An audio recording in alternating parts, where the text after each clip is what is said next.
Maybe we're back now. I mean, I show us live, but I don't. I mean, I showed us live before, so I don't know. Super I'll weird. check.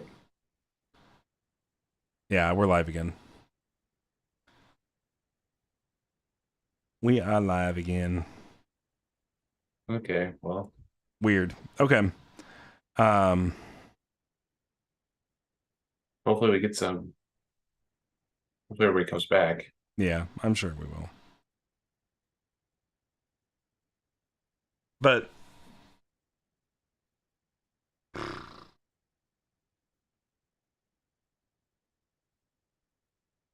some days, man, What? the streaming stuff. Just Are we not live no, we're anymore? live. It says we're live. I don't know. Hell, I didn't know we were dead the last time because OBS Well, said yeah, we were still live. it's only because I have it up for chat. All right. Well, I posted in Discord, so hopefully people come back. Yeah. Uh, So, so anyways, yeah, I mean, I just think like at the end of it all, um, we can really look at this in two ways, but I think I just sometimes that's my problem with the Great Viking sales is that um they're it's hard to disseminate what is actually a good deck sometimes in their sale. well, I mean, And I mean, obviously, like, like price should be a dictator of that to a certain degree, I would think. But um, well, this triple shambler is obviously priced both because it's a triple shambler, but also because it's a Kickstarter edition. I right, I can't figure out why it'd be that big otherwise. yeah, The second dick on the list there seems like it's really really good, the like the second one deck hundred and looks, seventy five dollar one. yeah, that was the list that I looked at the most and was like, man, it's probably worth all of that. And the only thing that sort of kept me from pulling the trigger because I don't have a good Nova deck, and this is clearly a pretty good Nova This deck. one seems really good. Yeah, Is if I guess I'm just a little gun shy that I would buy a Nova deck and then that'd be exactly when SBA comes out and says, haha, we're changing Nova and like nerf the hell right. out of That would be a feel bads, but it. So that's the only reason I why I mean, didn't pull the trigger on it on this sale was because I didn't want to be in that scenario. But I do think that Nova is extremely good, and I do think this is an extremely good Nova deck. The Conclave is yeah, very it's not good. like the best one I've seen, but it is very very good. Yeah, I mean Uh, it's it probably has a it top has a 10 Nova deck. it has an adept, it has a chaining, it has an elementalist ritual. Uh, it has a shard back, not the good one, but like a pretty good one. Yeah, the shard back is pyromantic, so I you can actually trigger it itself with its pyromantic ability if you want to. So it's self the shard back is self triggering there. Yeah, you can make a 2/3 that dings their team, or you can just make a 2/5 that uh like that deck seems really good. Especially the chaining worm. Chaining worm's pretty cool. Um, Invocus looks really good here. Although two spells with Invocus. Um, Three spells. uh, Rumble counts. that's true. That's true. Yeah, three Rumble spells. counts, and it's like because it's a Rumble Spark, you can it's like 3.5 spells. Right. Like it'll be more than one spell in the games you draw it. Scorchman Dragon's a reasonably good body to upgrade, and it has a relevant deployability. Um, and then That is not a card that I would like think you'd be playing in this deck very often, unless you got to like cheat it past level one somehow. yeah, The rest of the cards are just so good. Like well, I think obviously pairing this with a Dark Heart, you'd have access to potentially a Necromancer or something to do that, or Army right, Commander. it's Yeah, it's certainly not like impossible. yeah. This deck's probably pretty solid. Yeah, it's not as good as the ones we saw at Gen Con, but it's close. I mean, it's got to be pretty high up there, I would think. Well, yeah, me saying that it's not as good as like the five best Rumble Sparks we've ever seen. Well, Like I mean, Gen Con we saw 11 Rumble Sparks. I think it's not bottom of the 11, right? That we're at. I'm only aware of like 4 of the lists at Gen Con, and it's not better than those 4. Uh possibly better than some of the other 7. Uh What do you think makes the other 4 better than this? I would love to hear that analysis. What, like, empirically, what? well, like Newt's had way more spells than this. Sure. That's like the number one thing. Scorchmane is kind of a blank when it comes to Nova deck because you're trying to win fast, Sure. and this doesn't have a like grained in way to do it. The Sunder is like kind of meh. I guess some of the Swarm is fine in cycle 2. Gale Surge is not what you want in cycle 3, I don't think. Sure. Um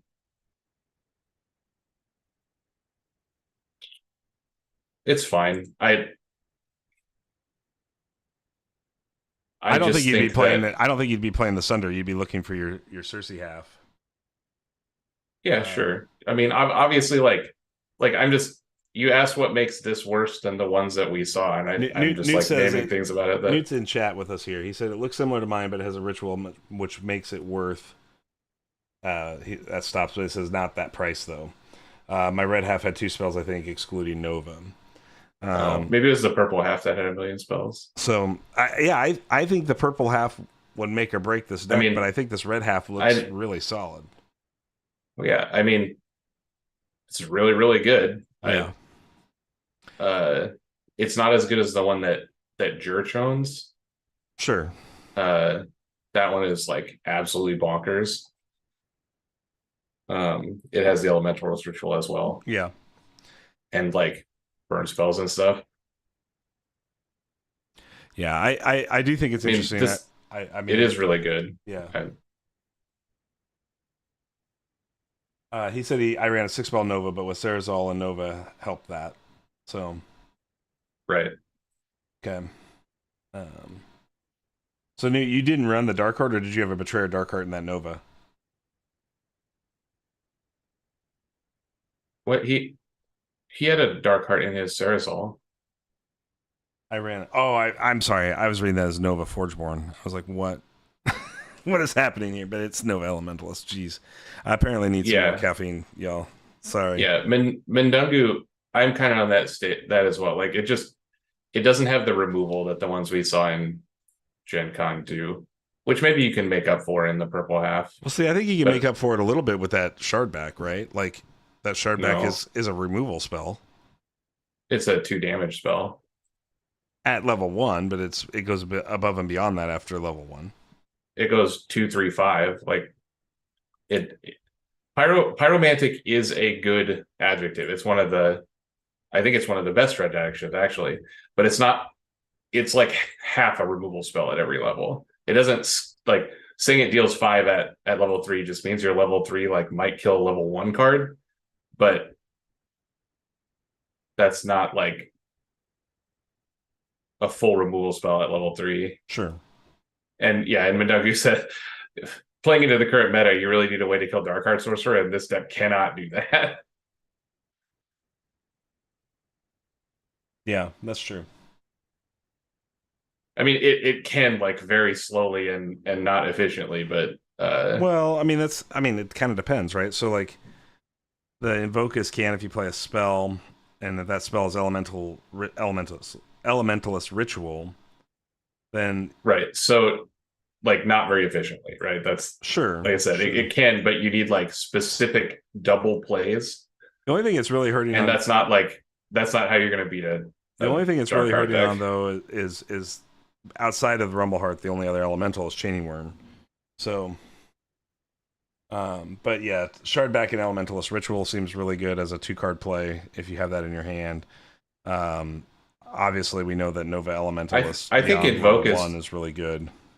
I think Invocus is like second or third best way to trigger Rumble Spark. Actually, I mean that's very possible because like when the Rumble dies, it's like a really bad Dark Heart, right? If Rumble dies, you played a spell that turn because the Rumble died, so then it's like always turned on as long as it's in play, right?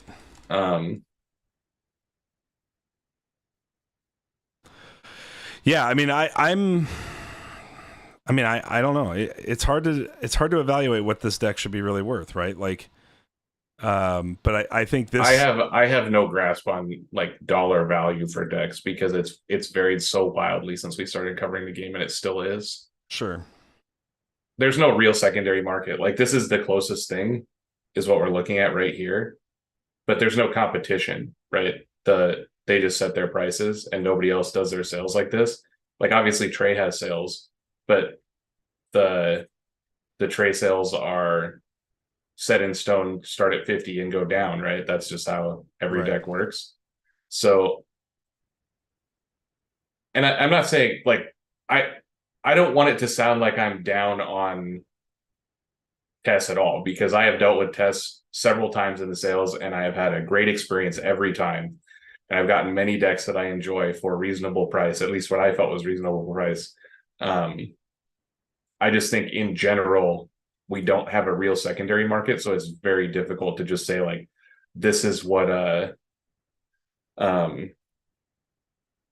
this is what it should be, you know. That's why like the best thing I can do is say like I think this Nova deck is very good and potentially like top 10 Novas I've ever seen. Um but I don't think it's as good as the ones that we covered at Gen Con, which is like and we didn't cover Jurch in any of the rounds. He just didn't happen to be at the table we were covering. Well, But I know he his is he really good. he went X2, which really hurt his ability to make the cut. Well, he was literally on the bubble, and I feel so bad for the guy because I kind of razzed him about it. Yeah, I know. Uh, I know. I remember. I remember it. But I just know that like he lost his first round because they talked about it on the pod. He lost his first round and then got paired up with Nathis and lost to Nathis in round 2. So yep. I mean, Nathis and him were both X1 going into that round, and so they were both sort of on the bubble essentially at that point, right? So uh, obviously Nathis, winning out the rest of the way and becoming world champion, and Jurch missing the cut, but obviously Jurch's deck was very good. Bendagu, I only compare it to Darkheart in the situation that the Rumble is already in play. So like the best thing to have when the embodiment is already in play is Darkheart, because when the thing dies, it immediately comes back. The Invocus is like a bad version of that because it doesn't require you to make a card play then for Invocus to be turned on. So as long as you can get to your next priority window, you always have like the flip back. As far as it compares to Vampiric, it's the same as Vampiric as long as your other card played is a spell. So it's like a little worse than Vampiric because it does require you to jump through a small hoop. So it is a very like small one because a lot of these decks want to play. How does that work? Let's say I have an Invocus in play and my opponent kills the Rumble Spark Embodiment, and I put it back in the Invocus lane. Is that counted as playing a spell this turn? Because I don't have an active window. Yeah, of course. But if my opponent kills it on their turn, I don't have an active window. But I mean, literally every time you activate Invocus, you go like spell and then Invocus activate. Yeah, but that so like makes you the know assumption... that it passes. You know that it passes through multiple priority steps, right? Because you have to play spells in another step than the Invocus, right? No. What you're misunderstanding what I'm saying. I don't get the automatic trigger like a Darkheart, right? So like it doesn't automatic trigger like a Darkheart because a Darkheart can you have to go to your opponent's turn. So yes, the Invocus that's cannot. why Darkheart is better, and right? And so if the spark comes back to if the energy comes back to Invocus on an opponent's turn, meaning opponent kills my embodiment on their turn, and I put the energy back in the Invocus lane, I can't immediately activate the Invocus because I have not played a spell that turn. I have to have a spell. You have played a spell already, and you can't activate the Invocus in that case. How can I? Because you played a spell that turn, you put a Rumble Spark embodiment into play. But that was during the opponent's turn, not my turn. It's all one turn. Really? We don't take separate turns. Yeah, I have an action step, then you have an action step, then I have an action step, then you have an action step. So what happens if it's the second card played? What do you mean? If I've played 2 cards already, and my opponent, the second card play from the opponent is blow up the embodiment, I can't activate the Invocus then. No, of course not, because you don't get priority back. Right, right. Okay. That's all I'm saying. Okay. I understand. I just don't think there's ever It's going to be a it's it's world much where somebody's going to. it's much worse than Darkheart, but Yeah, there's definitely going to be game states where you have an Invocust in play and a Rumble embodiment in play, and then like they are obligated to kill the Rumble. Like we see it all the time. right, I mean, we see it more often with Darkheart because Darkheart is the good way to do it. right. But like sometimes you're just forced to make the play that like the Rumble dies, or if say you like play a Mongosaur, like your own Mongosaur, Right. and the Mongosaur kills your Rumble, you can put in the Invocus lane and activate Invocus, Right. obviously. Even though you haven't played a spell that turn, you've only played a creature. Because Yeah, I mean, the Rumble makes the Invocus work. I just think Invocus is good with Rumble, and it's one of the only ones that's in the same color as Rumble sure. that does that. Yeah, I mean, that's what I was looking at too. Is like Ritualist, like Elementalist Ritual looks so good in this deck in general. There's so many places where it can be triggered for huge value, right? So, and on top of that, like, um, Well, there's only there's only one other elemental, right? Yeah, yeah, the it's Chaining just Worm, Worm. yeah, So you either have to have Rumble Boy or Worm for it to like. It's still good to play one half, but you only get both halves. I guess Sunder has Summon the Swarm at cycle 2, so that kind of counts.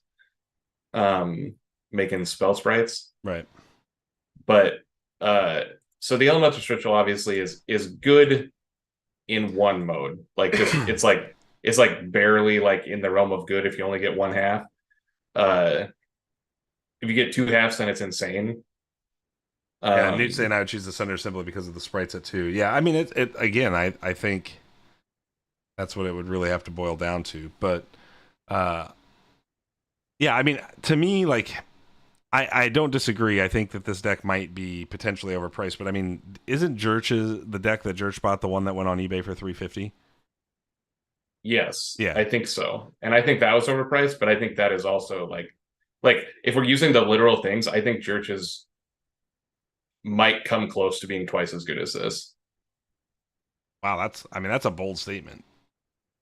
It's insane. It has like a bunch of good removal spells and a flame jet and Sure, I mean, like I'm not arguing with you. I mean, twice as good is a big statement. That's a big statement. I don't think it necessarily has to be literally twice as good to be worth double the money. I think it can be 20% agreed. better I and mean, be worth double the money. obviously this is all nebulous, but Sure, there's sure, just like a million things I would like. There are a lot of card swaps I would make from Church's deck. sure. I, Um, yeah, yeah. Managu adding even a small deck upgrade is yeah, worth a lot of money in Solforge. Um, you think it's close to twice as good as this deck? Yep. I mean, then this, it really is bonkers. then honestly,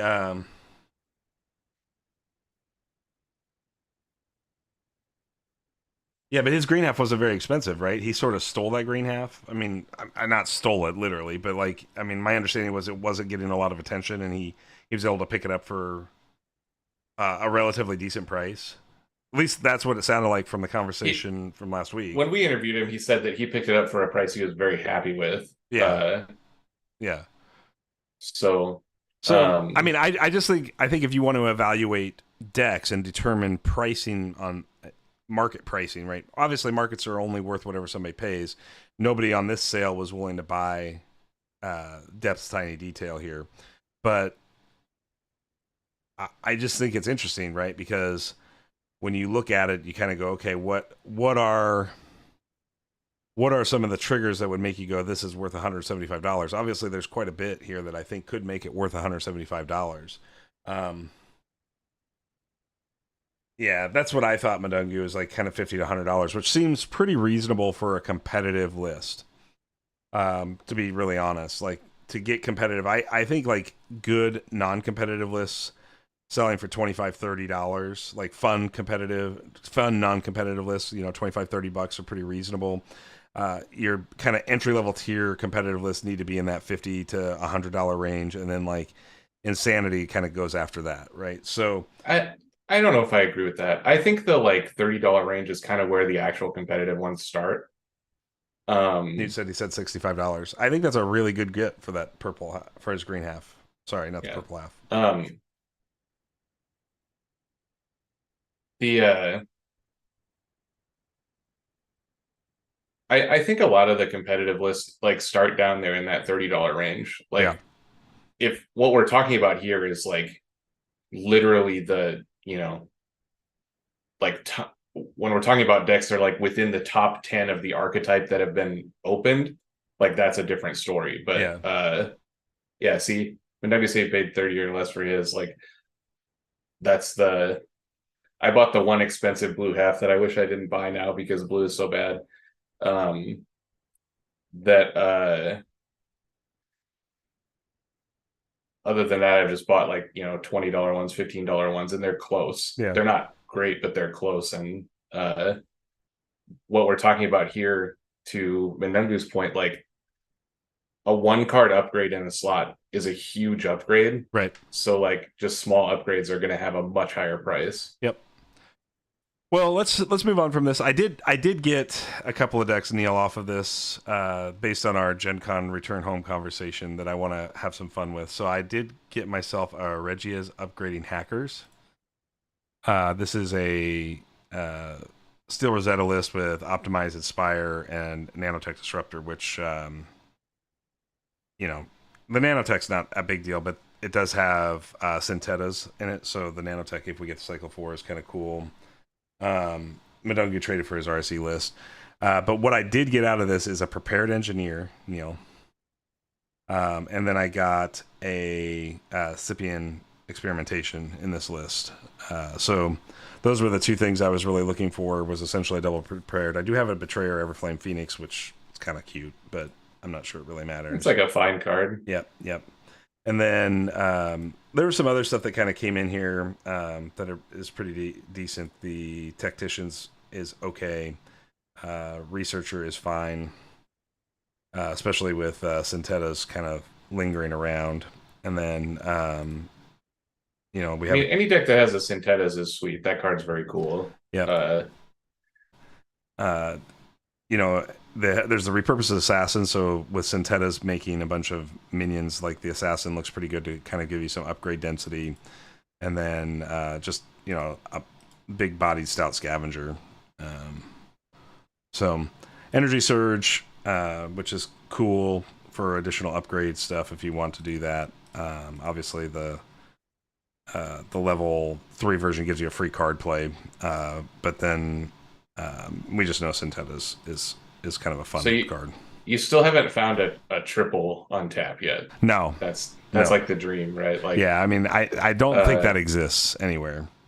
Oh, it does, 100%. Well, like honestly, I bet that triple on like prepared, or prepared Scipion is more common than Rumble Spark plus Elementalist Ritual. No. Not at all. What do you mean no? It 100% is more common. Like you have to remember that the adjectives are a much smaller pool, so you're like much more likely to get an adjective when you don't care about the creature than you are to get any particular card.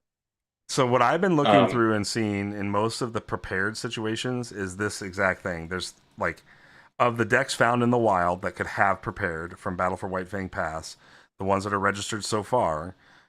Maybe the pool is larger, but 13. Well, the pool is smaller, but that's why it makes it less rare. Like there's only like 35 adjectives or something that I think can have. Right, but I'm saying that the card counts for these things are all sub 30 card counts. Like they're all like 30 cards registered in a prepared adjective period. So to have a triple prepared. Okay, so maybe it's more rare that, well, you also have to remember that it's not just triple prepared. It could be prepared Scipion. So Scipion is the exact same rarity as Elementalist Ritual. Yeah, I have found double prepared decks that exist in the wild. I have found those, but not with the Scypian alongside them. Right. I mean, once we know that once you start asking for the third or fourth thing, it becomes difficult. But I bet that like I was talking to Nathis about it, I'm like, it has to exist. He's like, oh yeah, I bet there's one that's four. Maybe. Like So Technohulk's the biggest at 31 that I have found. I was trying to remember which right. one was I right at think 30. what I think another thing that is skewing those numbers is that blue decks from set two, I mean blue decks in general, and then blue decks specifically from set two are less sought after. Sure. And so just like less registered. It's possible. And like the thing that we're looking for is just kind of a meme. So it's not like something that somebody is already like registering to play in a tournament. I understand. No, I understand, but I think you're right. My statement that the Soulbind plus single Unforge is probably more common than it most certainly is. Two adject. I don't know. It has to be close because the spell is the exact same, right? Right. So we know that Elemental's Ritual is the exact same rarity but we already know that a Scypian. Or is Scypian a common? Scypian's a common. Okay, so Scypian is actually for sure more common than Elemental's Ritual. But we already know that the rare fusion is rarer than a Soulbind. Nope, we don't because that takes into account both halves. And in this case, we don't care about the second half. So all you're saying is, I need a rare forge. Don't care about the body, right? Well, but you do care about the body here because some bodies don't matter. No, I don't care about the body when I'm looking for these at all. Like, did you even look at the body of what it was when you found the one that you did? Because it's playable. I mean, the meme is, of course, like you just like play 10 cards or whatever. So it doesn't really matter what they are. That's the thing is when, I mean, if you care about the body, that's fine. Then obviously it is more rare because you're caring about both halves of the adjective and the noun. Yeah. But if you're just caring about the adjective, which I think is the only part that matters in this case, it has to be more common than any particular rare card because there's only like 35 things it could be. I'm going to tell you that I don't think that holds up.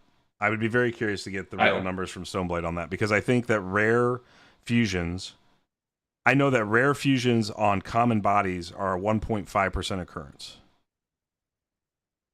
On any particular common body. So you're asking for both pieces. We're not asking for, that's the difference. But you have to have both pieces. You can't have, I mean, No. The most uncommon version of prepared anything is going to be a prepared common body.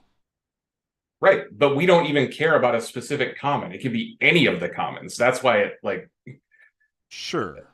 I will look up the math for you. I will look up the math. I'll post it in the Discord tomorrow. I'm saying that what Vanby said was that any rare fusion on any card is a 1.5%, and I'll have to go back and look too. But I think he said 1.5% chance to occur. So yes, while prepared could show up on any common body, which that's I don't think entirely true, right? Because this is the list here, and I don't think that's exhaustive, right? That's not all of the Aloyan cards. Am I wrong on this? That's all the. I don't know. There's a stream delay, and I'm not sharing. Yeah. So I'm just looking at the Solforge site here, but I mean, you've got Alamancer, Assassin, Captain, Drone, Engineer, Medic, Pagewalker, Prophet, Researcher, Safeguard, Scavenger, Sculptor, Sentry, Specimen, Technohult, Tactician, Tinkerer, Virtuoso, and that Warden. just at a quick glance, that looks like all the potential nouns. Let's go combat. How many are there's? Just the Aloyan combat. There's 39 results for Aloyan combat. Okay. So that's 20 more results. Well, that doesn't. Let me take set one off. Sorry. Yeah. 19. So it's exactly the same. Yep. That's kind of what I thought. So just type in profit and how many set to profit. Okay. And how many results do you get? 20. Okay, so you're asking for, and it's not exact because there's a difference between the common and the rares, but you're like roughly 1 in 20. Well, but to put this into perspective, the stabilizing profit like stabilizing as an adjective as a rare fusion is 153 registered so far, but that does include Kickstarters and alpha because it's comes from all the Right. So sets. pick one that's like only set two and look. What would that be? How would I know? I mean, Bullstrain I'm maybe. saying like, Oh, well, prepared, for instance. right, but I want to compare prepared to another set two only. Is adaptive set two only? There's when you replace upgrade. I need Repurpose? researching maybe. No. Yeah, researching, and it's also equally under. It's sub 30 found. Yeah, and I think that just like I said, I think it has a lot to do with the type of decks that are registered and also just the amount of product of set two only that's been open. Um, but yeah, you're right. I mean, in general, the we know that the rares are about twice as rare as the commons, Right. and I don't know how many rares versus commons there are in the list. Yep. Uh, but let's say it's half, then you're like 1 in 30. Right. I'm just doing quick math. I could be way off. So 1 in 30 to get a prepared card in any slot in your list. So that's a little bit more rare than a Rumble Spark that's a Soulbind because we know that's one in. Well, no, a particular Soulbind is like 5%, right? Sure. Uh, which is more rare than 1 in 30. I don't So know. I found a pairing for it on the GVG sale as well that has a necrotic necromancer. And so obviously kind of a nice added value is necromancer dying into a zombie minion. It's got some decent synergy with commanding Geist and then Sigmund Fraud, and then it does have a steadfast shambler in it as well with the Circe's Call Ghastly This Renewal. this deck looks fine. In this half, the only thing you care about is the Necromancer, and it doesn't Right. even matter what kind it is. But I mean, I still think you might care sometimes about playing Necrovive or something, along those lines as well. Right. You want the rest of the cards to be good. Right. So, Uh, anyways, I'm gonna pair those two together and have some fun with them. See how it works. I don't think it's competitive. I want to be clear. Like I'm not saying it's competitive. well, yeah, because it requires you to play an individual level 3 card to do the thing, Yeah. and when you do the thing, you don't automatically win. You just make a big board. But I do have an Army Commander in Cycle 3 to help make that happen. Right. That gives you the Necromancer. Yep. So assuming that you have discarded it. Yeah. So the Cersei looks pretty good. Life Drain not necessarily being exactly what I'd want there. I'd much rather I prefer that to be Death Touch, but I can live. I'm with not Life even Drain. sure that that's true anymore. Like maybe 4 is not enough. I'm not sure. Life Drain is so good. Yeah, it's good. It's a good ability. Soul Siphon it is was kind of a non-ability, but like I think Death Touch is 10% better. It's probably better. But I think Life Drain is close enough and good enough that I think that because you're not going to be cheating the like level 1 CRC. You probably want it to be Life Drain because you're not going to like want to do it later in the match. Right. So yeah, it's probably better if you're just playing fair. Yep.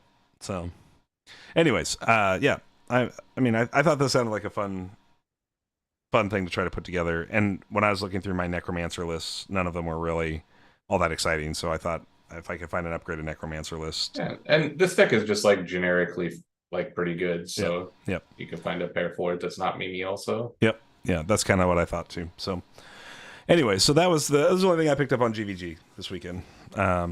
Just to have some fun with it and see how it goes. But let's pivot over to spoilers. We have the Stoneblade spoiler that was dropped tonight. We'll get to that one, but we're gonna first start with the spoiler that was released by the Charge Plated Podcast guys. They got a Aloyan card to showcase on a podcast. Not sure how that works on a podcast, but hopefully they're figuring it out. I think they started a YouTube channel potentially as well. I heard on on one of their recent pods. Let me see if that's true.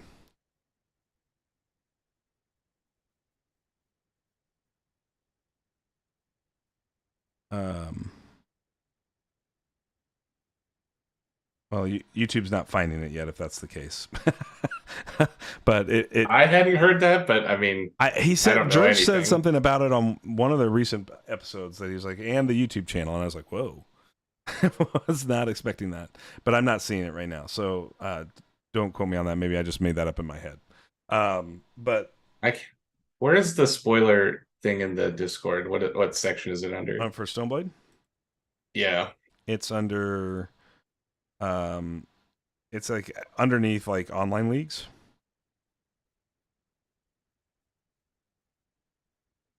Uh, So we'll start with theirs. They got an exalt spell called Drone Hive. it's kind of a sweet one. Yeah, I think so. Um, I'm sending you the link just so you have it for future, Neil. This says it's a spell exalt. It says your creature in this lane has slay. You may play a gizmo minion. I think that's pretty good, to be honest. And that's like, Well, that one I think is very bad. Like the level one is like not great. well, the level 2 does the exact same thing. So how is that? No, it makes a creature. It Well, plays yeah, a yeah, gizmo, sure, then it also gives the I buff. see what you're That's saying. Yeah, yeah. It has the deploy effect of adding a gizmo minion when you play it. Absolutely.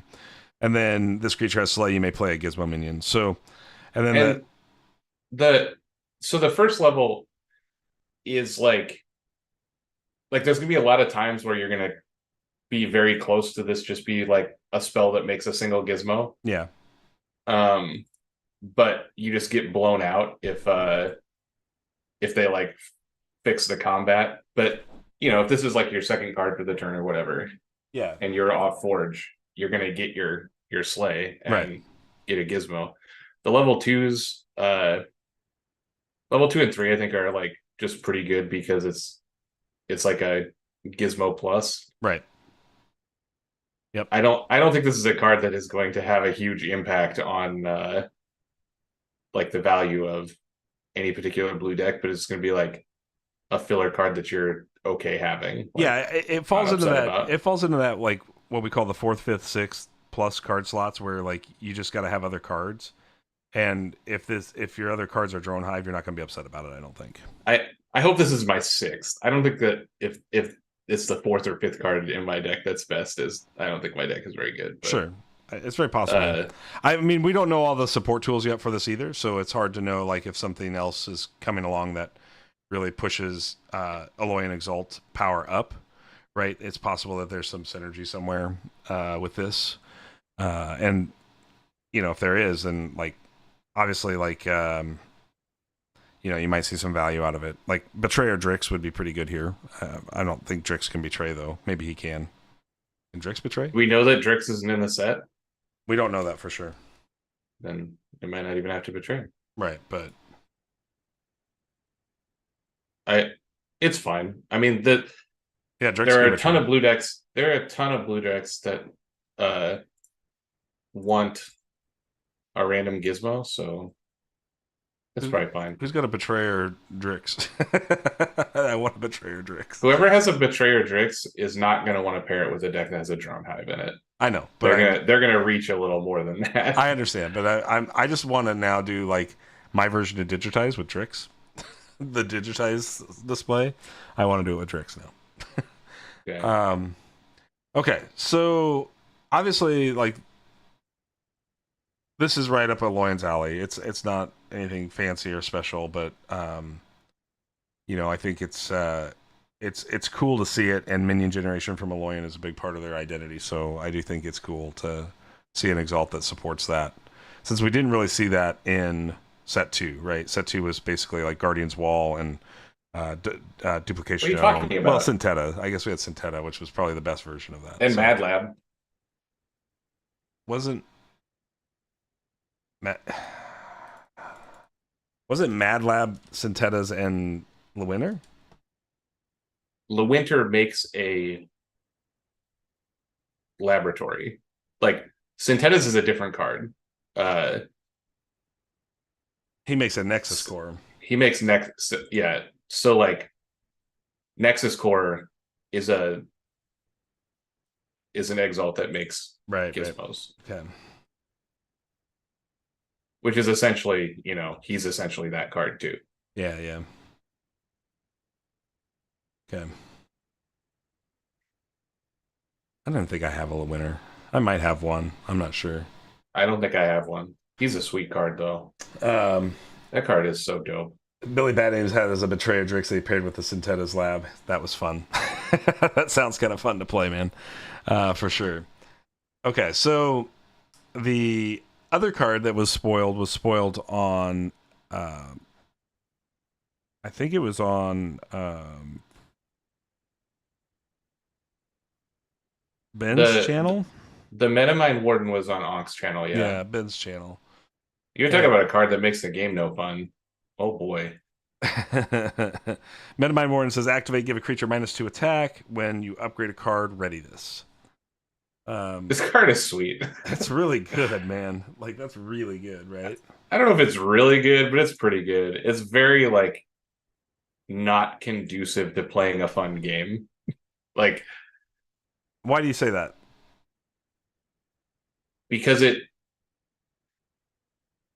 is a recurring ability, and by recurring I mean more than even just once a turn potentially. Sure.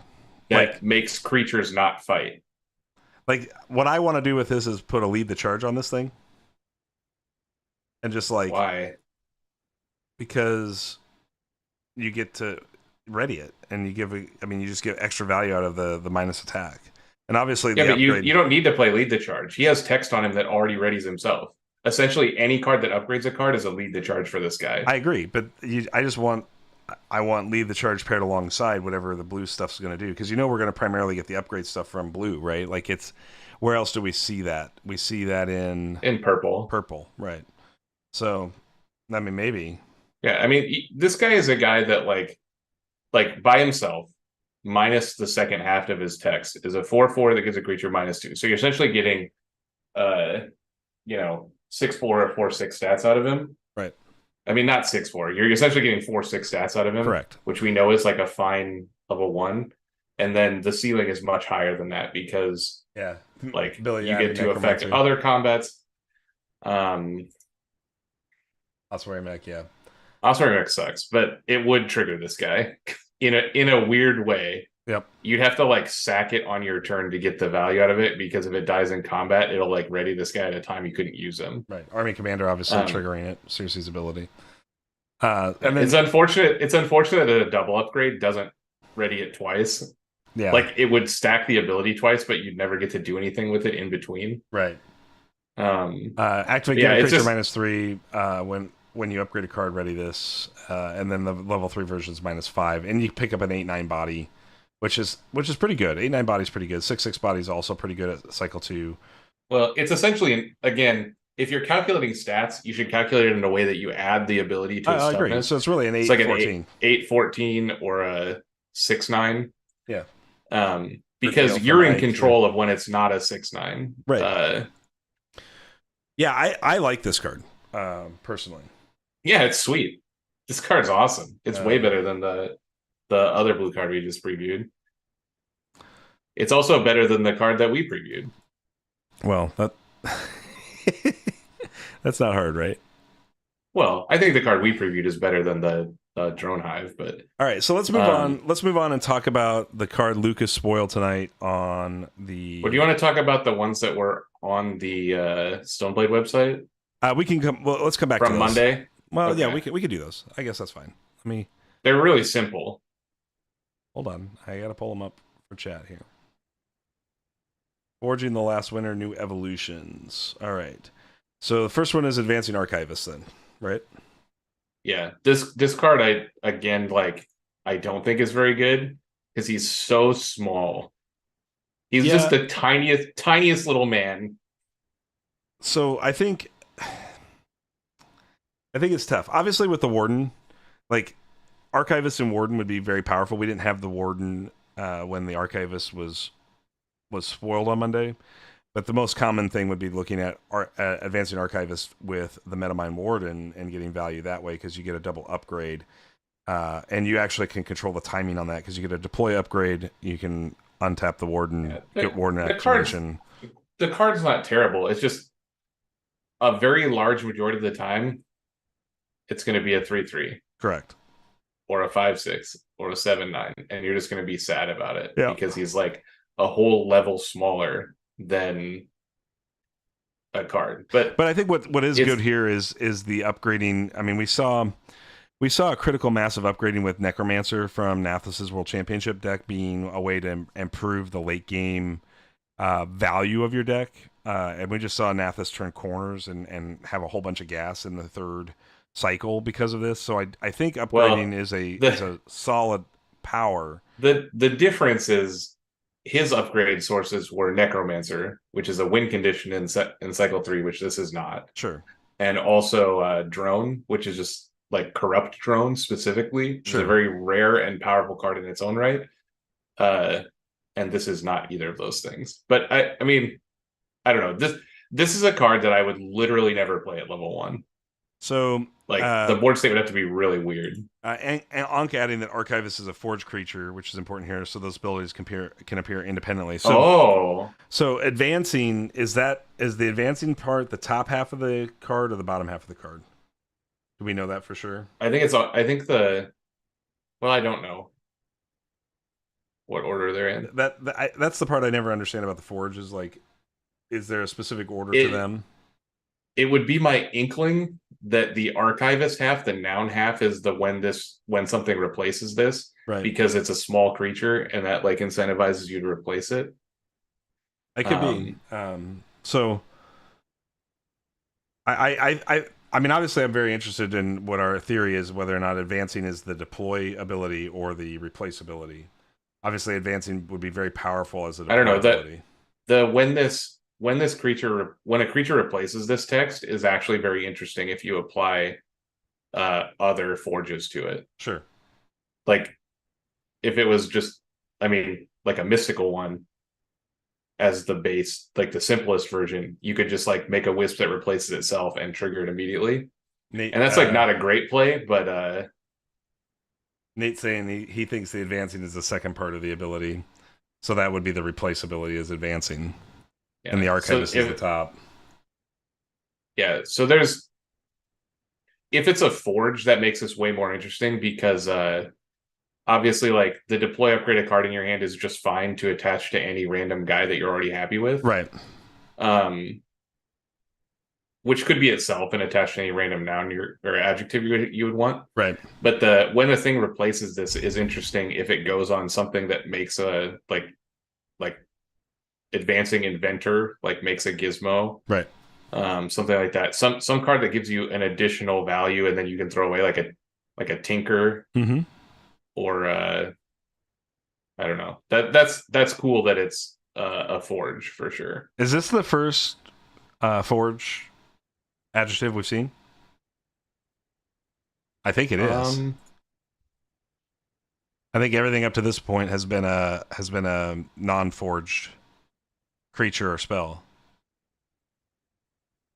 I think that's right. Yeah. Yeah, it looks that way. Yeah, I'm just clicking on all the other cards in the spoiler thread. Yeah. Okay. I mean, that's a good point. And so one of the things we do see on this too, just for identification purposes, is like the forge has like eyelashes around the icon. Oh yeah.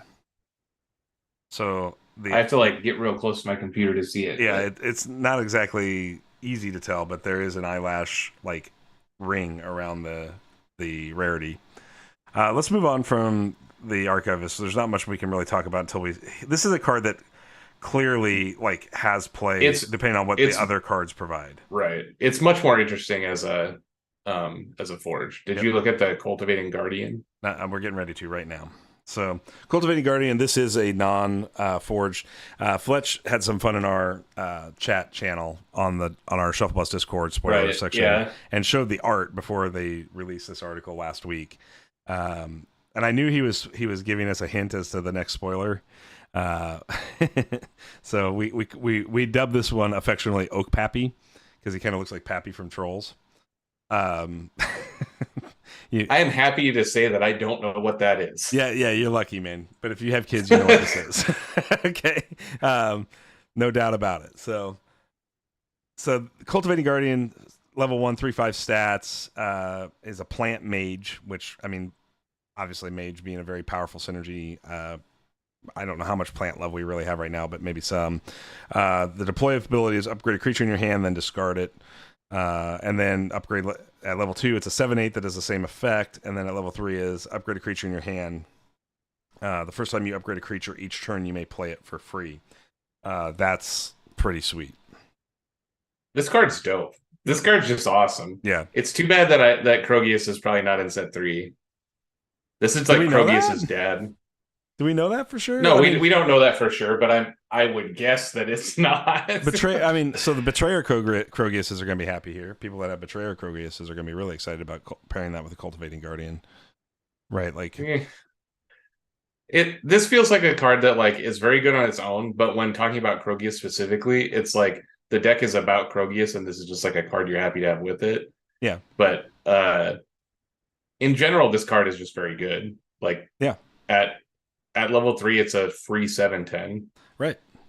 Assuming you have a creature in hand. Right. Yeah. Which, like free 7/10 is very good. Which you're very likely to have, in your hand, right? This card is like reverse Swamp Monster. Where like you have to play the first 2 halves the hard way, and they have like a little bit of value, but then the last half is free. And Swamp Monster is like the first 2 halves are free, and the last one is like the work for it. Yeah, and if Swamp Moss Lurker exists at set 3, this card's gonna like Swamp Moss Lurker is gonna like this card too. I disagree with that, but I mean they're both good cards, but you don't want to upgrade Swamp Moss. No. The level 1 and level 2 are much better to be played, right. So, but the level 3 version is good if you can play it for free. Right, I'm just saying you don't want to upgrade it. The only way you play it for free is if you upgrade it. That means you skipped one of the free ones. Sure, I mean like it gives you the ability to take the level 2 Swamp Moss up to level 3 if you miss it in cycle 2, which can happen. So, I mean, I'm just saying, like in general, this Ben says if they add upgrade to a Terra, it seems like a bad idea to have Krogius in the set. Yeah, I mean probably like. Are we putting anything, Ben, to make? I mean, like, I maybe we should put a bet on this, like whether or not Krogius is in there's no way Krogius is in set 3.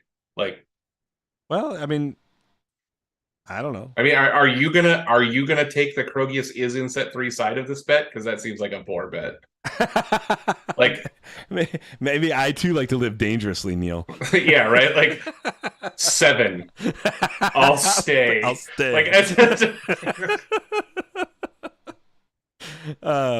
yeah. I mean, I don't know. I need to think on it for a little bit. But that card is really, really good. Like yeah.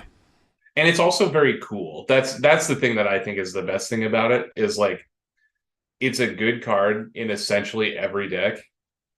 But it's also very cool. So yeah, I love this card. I'm really excited to play with this card. So I can't wait to see what decks look like. And what we can do with this sort of ability inside of Utera. So really cool to see it. Excited to see it develop and what comes out of it as we move forward. So that's going to be it for now. They're going to give us Necreum and Tempest on Monday. Yeah, so we'll see what they drop next week here. And we can talk about there's one more, right? And Enduring Ties. There's another one? Yeah. Enduring Ties. Yeah. I don't know if we talked about Deep Branch Prowler last week or not. But I think that card is also very cool. Which one? Deep Branch Prowler. It was in one of the articles from the previous week. I thought we'd covered all of them, but maybe we didn't. This was a Stoneblade article, not. Yeah, I thought we covered it. Maybe we didn't, though. We can come back to it. Let's do Enduring Ties, and then we've got some time, so we can come back. Yeah. So Enduring Ties here, level 1 is play a Rooted Leafkin, which Rooted Leafkin is a 4/2 creature that's a level 2 creature, and it says this can't gain life except by Enduring Ties. And then the Enduring Ties is a spell, just for clarity. If this would lose any amount of life, instead it loses 1 life. And then the level 2 version of Enduring Ties says play Rooted Leafkin and give it +1/+1. Set Rooted Leafkin's attack to 5 and its health to 3.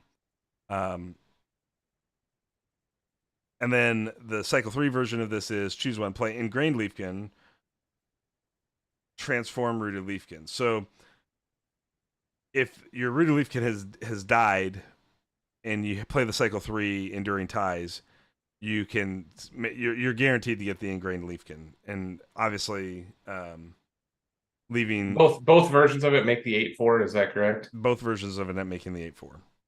Okay. Yep. So, because I'm assuming the transform version of Rooted Leafkin is the Ingrained Leafkin on the backside of it, since it's the Soulbind. So this is a Soulbind spell.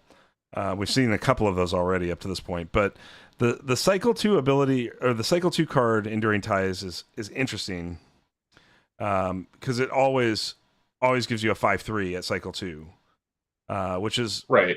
Which is pretty good when you figure that it can only take 1 damage. And they added some clarity, and basically said that like breakthrough doesn't trample through on creatures because of how the ruling works on this. I immediately scoured the rules, and they're gonna have to add a definition to the rules, because right now breakthrough simply says like this deals excess damage to the player, but in no section of the rules there is a definition of what excess damage means. Sure. And Fletch actually did message me back to say that they're adding a definition of excess damage that essentially will say like, I don't know what the real wording will be, but the gist of it is like, if the damage is lethal to the creature, the extra damage is dealt to the player. Right. Like that's how breakthrough works. So because it's not in this case ever,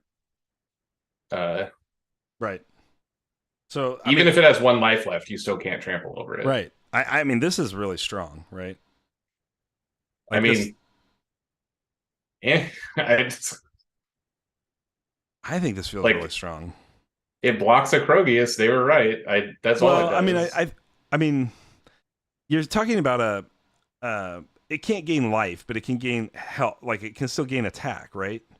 So like, even putting this thing on the offensive and like having a primal surge. It's a good level 1 card. Like a 4/2 at level 1 is a small body, but when you take into account that it can't die in combat twice, right? It's like a Zemus. It's like very similar to level 1 Zemus. Yeah, Ike's saying Krogius Staller. It is a Krogius Staller, but I will say this: it doesn't, since it can be targeted. I mean, a lot of the good Krogius decks have Botanimate. You're going to find out real fast that right. Ingrained Leafkin doesn't stop Krogius.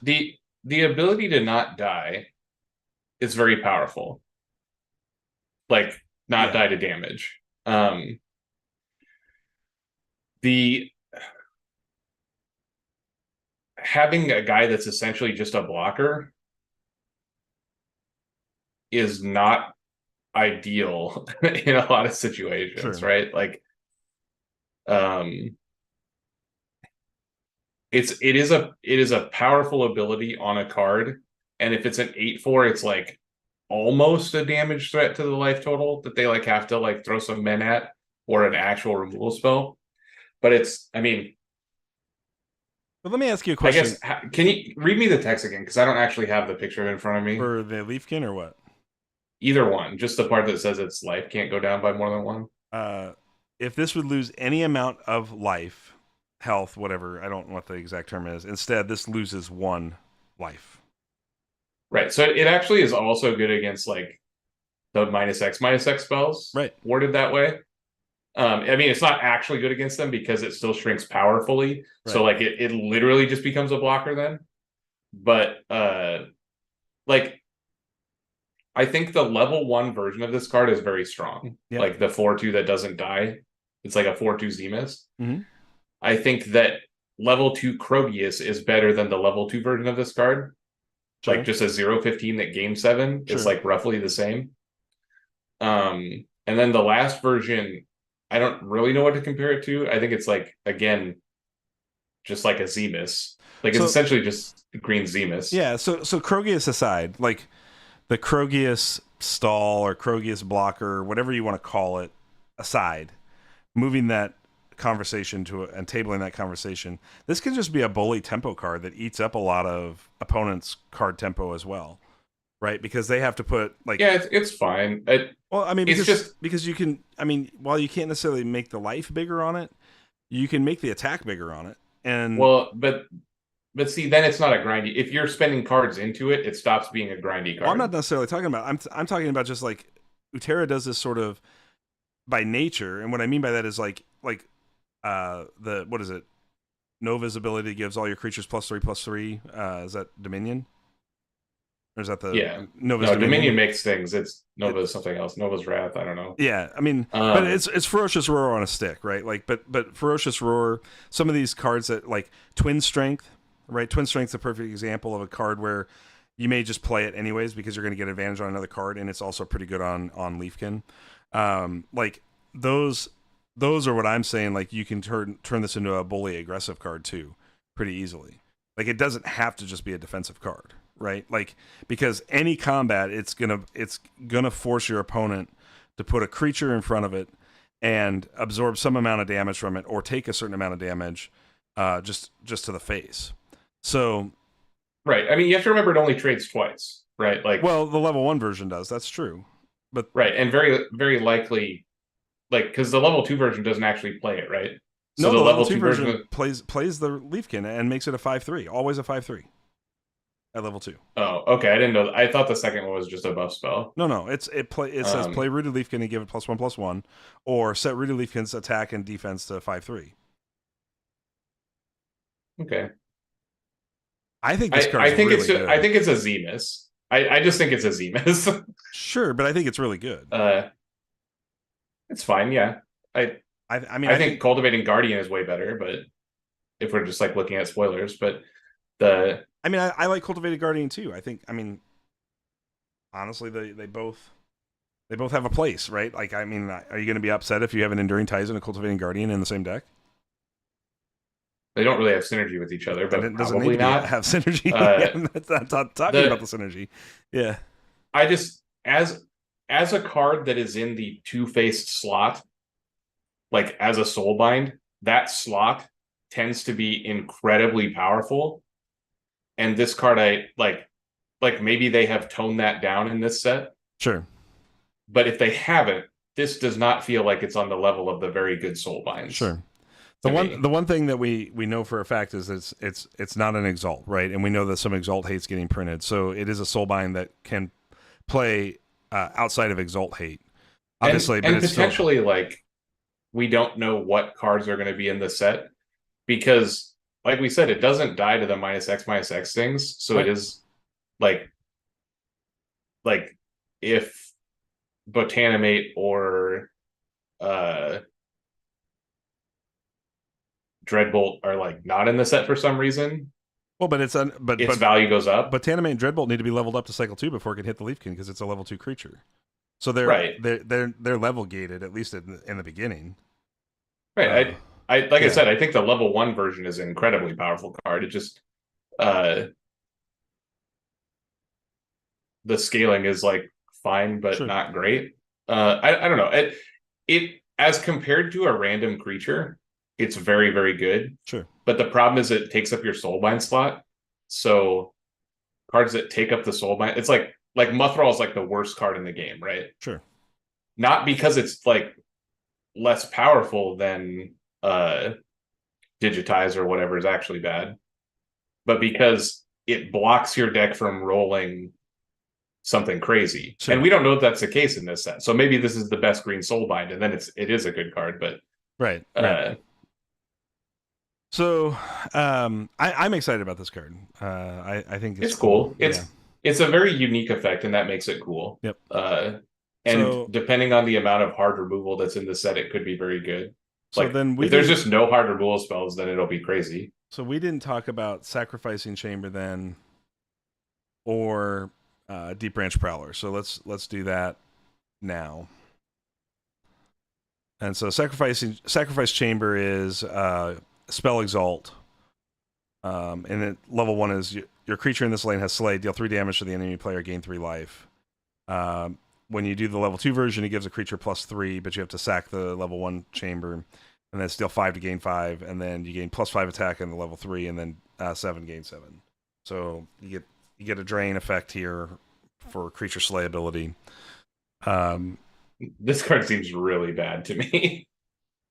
Yeah, I'm not really, super really excited. I'm bad. not super excited about this card, but I'm willing to be wrong on it. I mean, drain Like, effects in general are pretty good. We know that from Shambling, and we know that um from Dark Art Sorcerer, right? Like we know that those are well, powerful they're things. only good when they're on like another card. It's like you get a card plus this, Sure. and the level one version of this is not that. It's usually like a one shot. Maybe you get an additional shot of it like later in the game. The level two and level three versions are just like pump spells, so they're better because you like get something out of them and it leaves the thing behind. Been adding But that the Leafkin needs to be thrown in a cage with the Metamine Warden, then your problem is solved. Onyx says it yeah, seems really good with cards like Furious that's Shardback kind and of Terra Charger.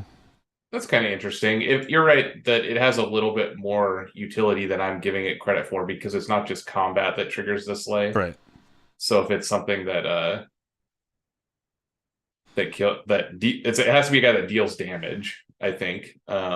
Yeah, But I do think obviously Terra Charger definitely seems like some low hanging fruit to put with the Sacrifice Chamber for sure. Um, be curious to see how this plays out and what we see in the set in general. But and the other thing that I'll say about that statement, Ben, is cards that are good with cards that are like if I'm playing a game where I need something to make my Furious Shardback or my Utera Charger better, I don't know what game I'm playing. Like well, those aren't cards that you're like, oh, I need to have a thing to make my I don't Utera know. Charger No, no, no, great. no. But I really want to play a Venom Chalice with Utera Charger. Like, I just think it'll be cool. Man, Utera Charger with the stupid storyline thing was out of control. I The I like didn't have first one guy yet. you, Yeah. the first guy you play dies, it comes back, it reanimates it. It's just ugh. Anyway, And this Ong says it doesn't have to be damage. It can be destroy effects like Cutthroat count for Slay as well. Yeah. right destroy does minus X minus can a Walker trigger Slay? Yeah, if it Well, I mean you say yeah, but we don't actually know. yeah, it can. It destroys it destroys the creature. All Slay says is when a creature is destroyed by another creature.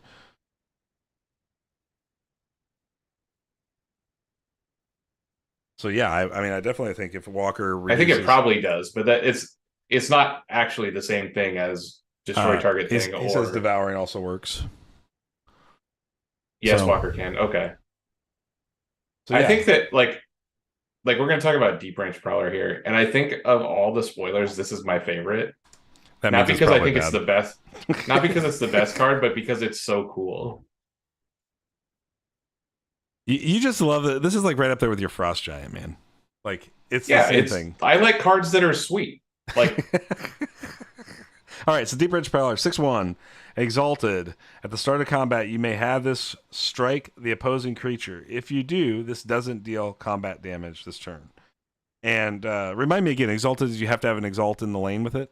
yeah, it has to be in a lane with an exalt. That's Okay. that's why they spoiled this together with The sacrifice yeah. chamber or what, But yeah, because because obviously it's very good to have a sacrifice chamber in the lane with the Deep Branch Prowler. absolutely.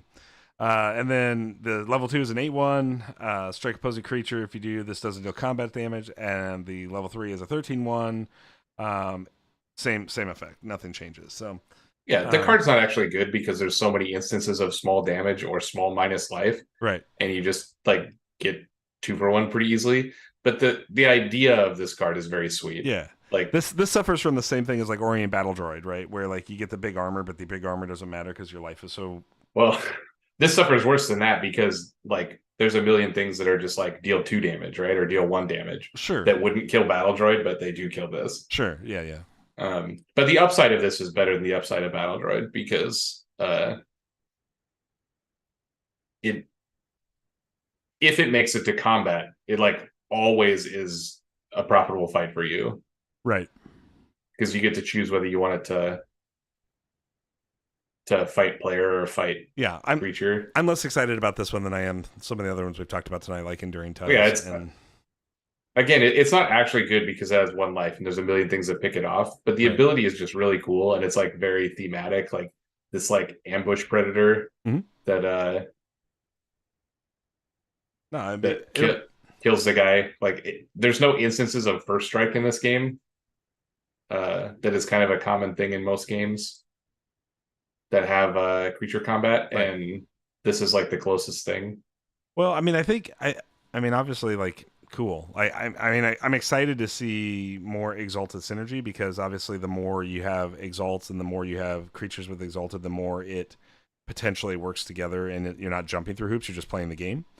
But um, we'll have to see how that really plays out in practice, right? Like, especially because we've seen a bunch of exalts, but they're exalts that like destroy the lower versions, and so things like Runescarred Pit, for example, are pretty good here with a Prowler because the pits linger around and Well, occupy more it's not lanes. actually.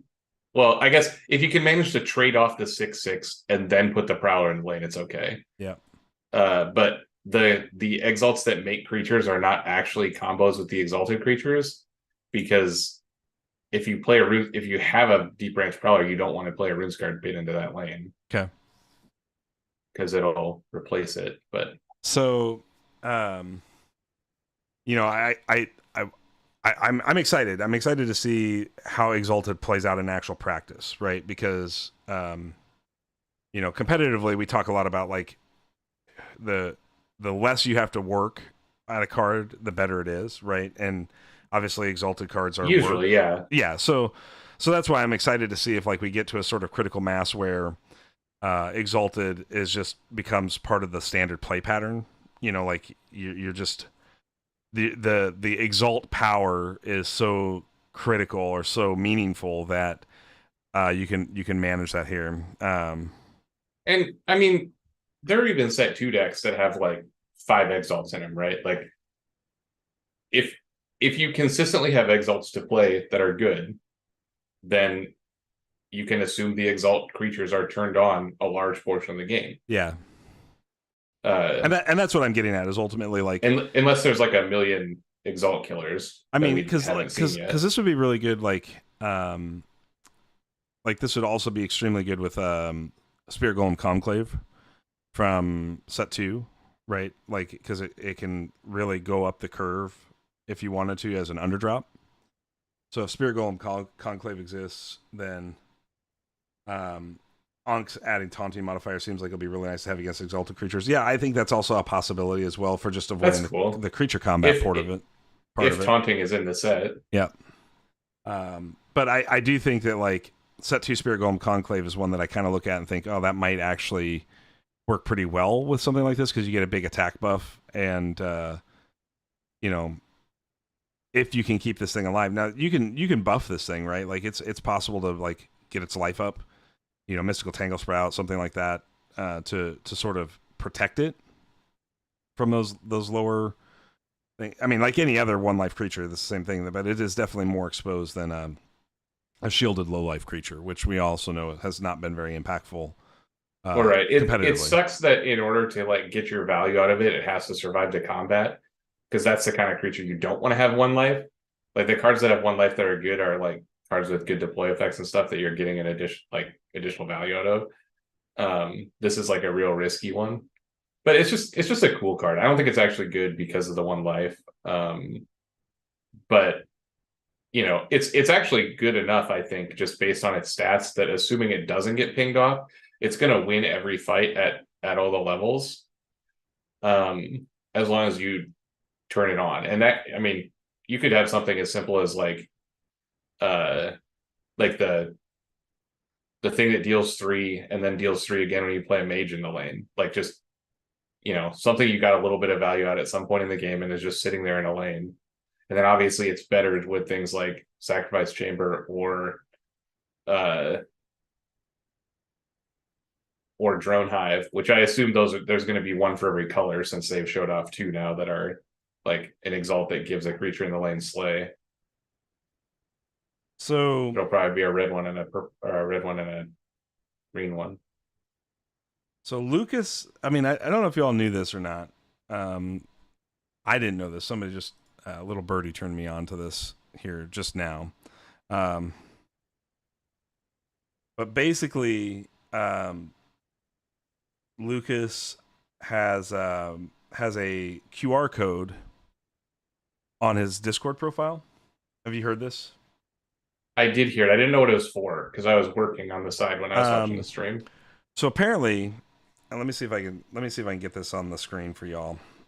This is kind of an interesting thing to talk about. I didn't know anything about this until now. I'm going to share it with you, Neil, in chat, so you can pull it up as well. Okay. So let me go to I your. heard people talking about it, but I just didn't even know where the QR code was. Okay, so there are the QR code leads to a dark art sorcerer, which has the which has a couple of things. Bringers of Good News is the name of the deck, whatever that is. It has a card number 82523, which I'd assume is August 25th, 23, which would be Friday.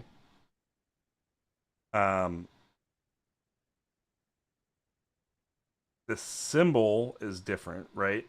Isn't that different? The creature symbol? And What symbol do you mean? like the rare creature symbol. Um, Just the set one symbol? yeah. Isn't that different? No, I think that's the normal set one symbol. Oh, it is? Okay. I thought it was just a yellow dot. I didn't think it had like the gem bands on it or whatever. Um, the dark art's crying. I don't know if you see that or not. There's like Yeah. there's like tears coming out of its eyes. I don't know if All right. there's Well, I'm gonna let you speculate on this because I actually know what it means from talking to Lucas. okay. I have no I didn't. idea. I had no idea about this thing. I just know what it's referring to. Uh, Well, now you're gonna have to tell me offline. But yeah. yeah. I would assume we're gonna get some sort of information that's gonna make everybody in the community excited on Friday. That's what I would assume. And my guess is it's gonna make Darkheart sad, so it's probably some sort of news about Rumblespark. But I don't know. That's the best I got. Best I got. What do you guys chat? What do you think? Just, I mean, I see 3 clues. I don't know if there's any others in it. I mean, maybe you all have looked at this closer. This is the first I've seen of it, so you're literally getting my like instant reaction to this right now. But yeah, Ong says that's That's just the kind of alpha funny. symbol. I hope I hope he spent like a couple hours on that or something. Like just went real hard. But On the crying I'm dark just art. like like the whole thing, the Discord symbol and everything, just like um Billy Bad Aim says, "I know nothing." That tells me you know everything, Billy, and you're holding out on us. That's everything. How am I just the last person out on this? Looks like Lucas doctored the photo in some way. What do you mean by that, Onk?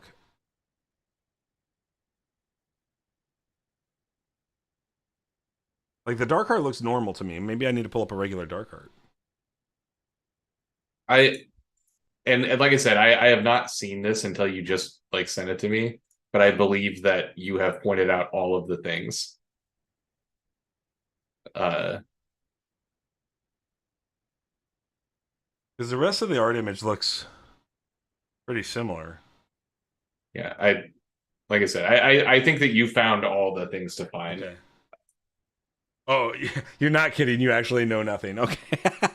I still don't believe you, by the way. This is what somebody says that knows everything. This is this how you pit the community against itself is with stupid like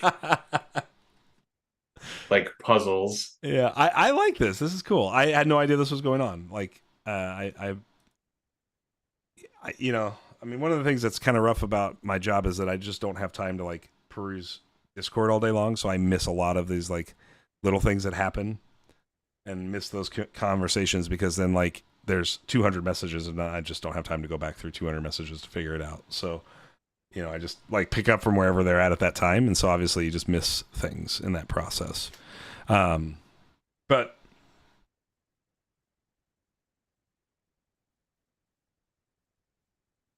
when What the the hell are you QR, talking I about, have no idea Ryan? what Ryan's talking about. What's the cicada? Also, when did you 3301 change trail? your Twitch to Forge One Finishing We're not School? on Twitch. We're on YouTube.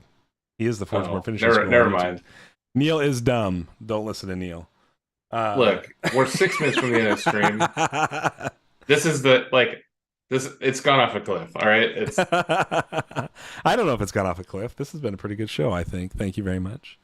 except for when we like randomly went off the air for no reason and we don't know Well, why. I still don't know what happened there because my OBS said we were still live. Like literally everything still says live. Our Zoom call maintained. I really don't know what happened with YouTube there. Yeah, I mean, look, that's my take. My take is we are going to hear about Rumbleheart on Friday. Yep. I mean, I can neither confirm nor deny any You of can, that but you're not going to do it right now. Neil's lips are sealed apparently. So, okay. Well, obviously not sealed because I'm like commenting on it, but I just Yeah. All right. Well, that's cool. I mean, I think that's a cool thing. I hope they do more stuff like that. Little. I mean, it doesn't have to be about it could be. It doesn't have to be about like organized play updates. But I mean, chat. Do you guys think that's? Do you think that's a good prediction? I mean, I feel like chat's holding out on me. Like they know, and they're just holding out. you're literally the only person, Jesse, that doesn't know. I feel like I might be. Like I feel like I'm not in the cool kids club now, and I thought I was in the cool kids club. So what happened? There's another like inside the teardrop of the Darkheart Sorcerer is another QR code that leads to like Rick Astley singing and you crying. What is Nate's speculation, Billy? I mean, I didn't read this, so you have to help me out here. What was Nate's speculation? Is this the weekend, Nate? I'm assuming. It turns out the reveal is that Darkheart Sorcerer is going to therapy. Why does he need therapy? He's living on the high hog right now. He's in a good spot. maybe he's just too dark and brooding to be like everybody's beloved child. Yeah, he's got to go to rehab. He's been tapping into that lightning too much. He's been riding the lightning for too long. I don't know. I mean, I mean, QRception. Yeah, exactly, Ben. No doubt about it. All right. Well, Neil, I mean, I think we've managed to fill 2 hours with spoilers and with more Rumble Spark conversation again. Yeah, I mean, that's kind of the topics we have right now. Nick is saying Darkheart Sorcerer needs some of that digitized love. Yeah, he's going to get that. The Darkheart counter might be revealed. Got it. I mean, that's possible. I mean, don't we already have pretty good answers to Darkheart just with suppressing and Sonic Burst? I mean, those are pretty good answers. Yeah, Darkheart is definitely not the problem half of the Rumble thing. I just don't believe that we're gonna see more hate for Darkheart because it's just. I mean, I think there's enough that exists. I mean, he's on level all the time, so your Dreadbolts and your Botanamates and all that stuff is. It is kind of an obnoxious card, but it's not like. I don't think it's busted or anything. Right, it's a good card. I mean, no doubt, it's a good card. And the first time somebody like it's just like really hard to kill randomly. Yeah, it's got big health, big butt, and because it's a defender, half the time it doesn't fight. Right. But I still don't think it like needs attention. But maybe Ryan says Darkheart Sorcerer is an enabler. They're the worst. Do you come from? I think you're an enabler. I was gonna say, Ryan, does this come from knowing one? Like it takes one to know one. I'm kidding, brother. We love you. Yeah, I don't know. I can't imagine that the answer to Rumbleheart is something with Darkheart Sorcerer. Well, that's not a true statement. Like an errata to Darkheart would affect a lot of the good Rumble decks. Sure. Like, but I don't think that's what it is. Okay. All right. Well, I guess we'll find out on Friday. That's only a couple of days away, so not too long. Yeah. Ryan, hey, if y'all haven't watched Ryan's lore video, go to the Forgeborn Finishing School. It's really cool. Even if you're not really big into the lore, like I'm not a huge lore guy, but I enjoyed watching it, so I highly encourage you. Don't tell him, but I turned it on just long enough to put a thumbs up and then quit. He knows that, by the way, because there's the analytics for YouTube show average watch time by user. So you can't be lazy about it. Okay, he needs those watch hours Yeah, to get I need to monetized. I need to put it on my second monitor on mute more often. That's a, You are the quintessential great friend. Let me tell you. yep. Every don't you forget it. Oh, yeah, no, I won't. I've got it ingrained in the brain. All right. Well, Neil, as always, it's been an absolute pleasure spending the evening with you and talking Solforge. And to everybody in the chat, thank you for being here and spending time with us. We know there's lots of things you could be doing, obviously, but being here and spending time with us is, we love that, and so we appreciate it. See y'all on Friday. Man, you're not gonna make me stream on Friday, Nick. I can't do it. It's my birthday, dude. Like I'm not firing up the stream on Friday. Just can't. It'll come out on Wednesday. So um I got too much going on Friday because I've got an absolutely jam-packed weekend, and then yeah, so I'm pretty sure he's saying that they're gonna stream on Friday, not us. I don't know. He could be expecting us to come out and stream on Friday. You never know. Fletch is sneaky demanding. You got to watch him. All right. Well, we will be back next Wednesday for sure, and we'll be ready to talk more Soulforge Fusion spoilers. We'll be ready to do a few things. I got one final thing. Y'all can mark your calendars. There will be an official announcement on our Discord tomorrow or Friday, but the Shuffle Bus Invitational will be November 11th. So mark your calendars, free your schedules up. What is Soulforge without the Shuffle Bus crew? Can't wait for the B-Day stream. Nah, I'm not gonna stream on the B-Day, man. But yeah, let's mark our calendars November 11th. Let's get everybody that's invited to come show up.